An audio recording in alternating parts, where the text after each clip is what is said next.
everyone, I'm Rachel. Today myself, Chelsea and Alice will be teaching you about role play as a teaching strategy.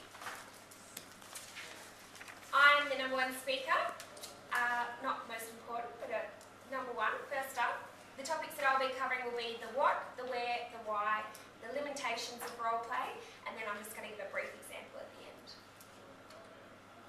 So I just want you to all please take note of this slide.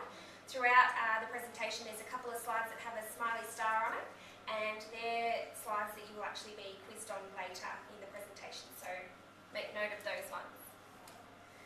Okay, so here I'm just wanting you all to have a look at this picture. Obviously this is some role play. Can you just tell me what you see? Anyone just yell out the roles that you can see happening here? Doctor. The doctor, so this young one's the doctor there. Yep. Fireman. Fireman. Let's do an F in there. Fireman. Policeman. The police. Yep.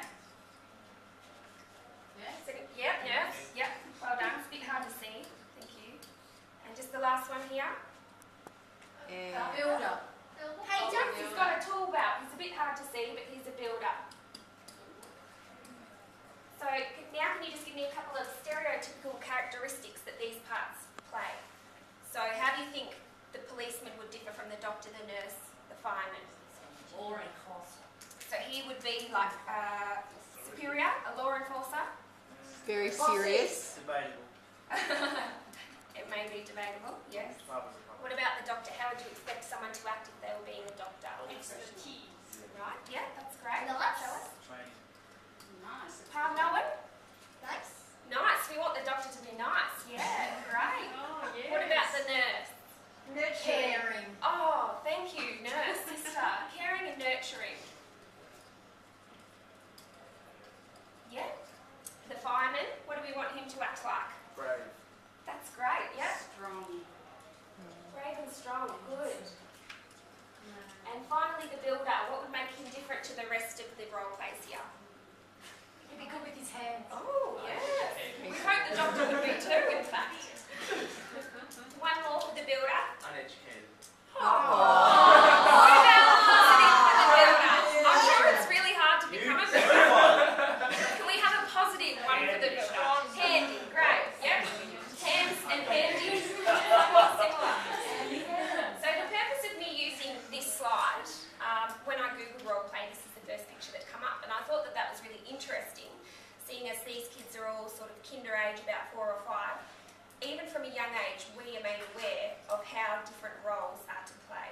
So I just thought that that would be a good way to start off, get you guys interested in role play. So, what is role play? It's a learning activity where students are required to take on the role of pretending to be someone or something other than themselves. It can include debates, scripted parts, simulation games, or just free-flowing activities. So that could be used in any scene. Oh, hi, Curry. Have a seat, girlfriend. So role play simulation means that you require the students to be someone or something, as discussed in the previous slide, and it can actually be done anywhere, anytime. So that's a really great positive of role play, inside, outside, any class. Now this slide has a star on it, so open up your ears.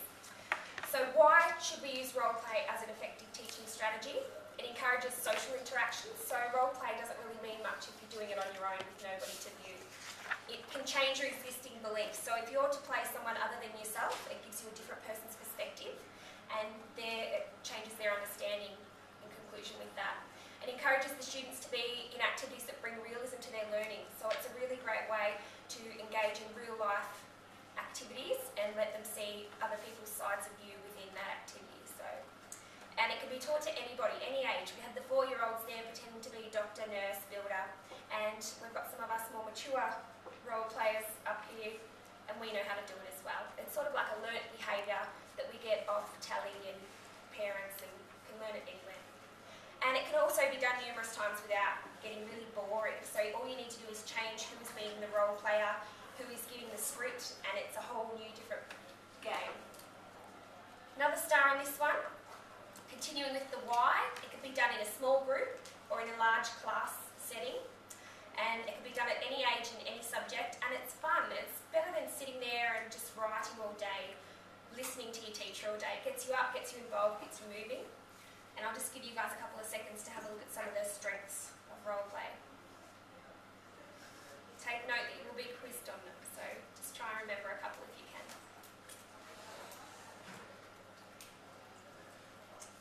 Got a couple?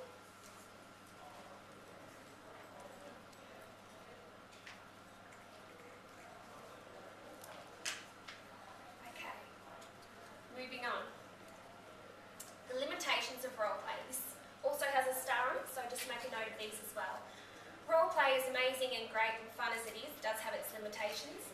It can put the students on the spot, which can obviously be quite anxiety provoking. Not everyone likes to be the centre of attention, unlike some of us. So it can be a bit intimidating. They might feel very self-conscious having been put up in front of all the rest of the class. Being the centre of attention is not exciting for a lot of people, and it can be very intimidating. It may cause uncertainty and discomfort if the other students ask questions of them and they're unsure. Say if you guys were to ask me something now and I wasn't too sure of the answer, it might be a bit embarrassing. So feel free not to do that. And if the students are teaching each other, then one student may teach the other incorrectly when it comes to the role play and the principle which we're supposed to get out of the role play. So the teacher's role is to really supervise and monitor how the kids are teaching each other. Okay. I'm just going to run through this quickly. How over time? Okay. So, an example of role play. Has anyone here done their first aid certificate? Just put your hands up. Great, a couple of people. So when you did your first aid certificate, Margaret, can you just tell me at the end how you assessed?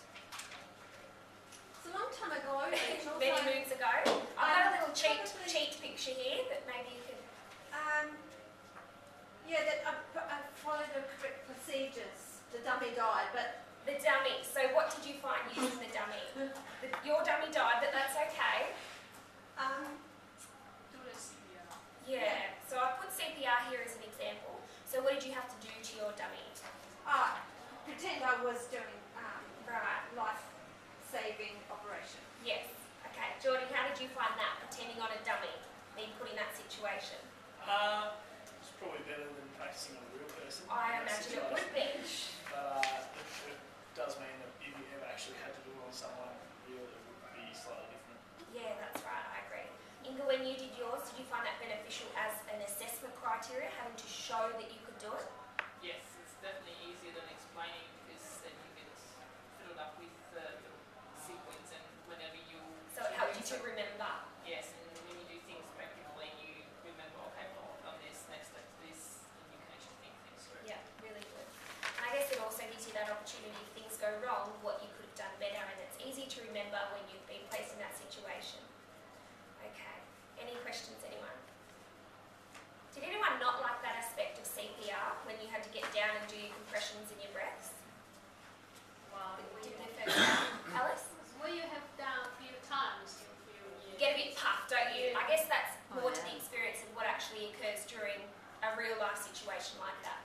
So I just wanted to express that when you do your first aid and you do your CPR training, that is role play. That is you getting down, pretending you're in a scenario where there's been a car crash, you go through your Dr. A, B, C, D, and you will use it in real life. And having done that role play enables you to remember what you will need to do when the time comes. If the time comes. Hopefully it never does. Oh, got some references there if you want some further reading on role play. I found it really interesting to research. I did Year 12 drama, and we did a lot of role playing. At the time, I never thought about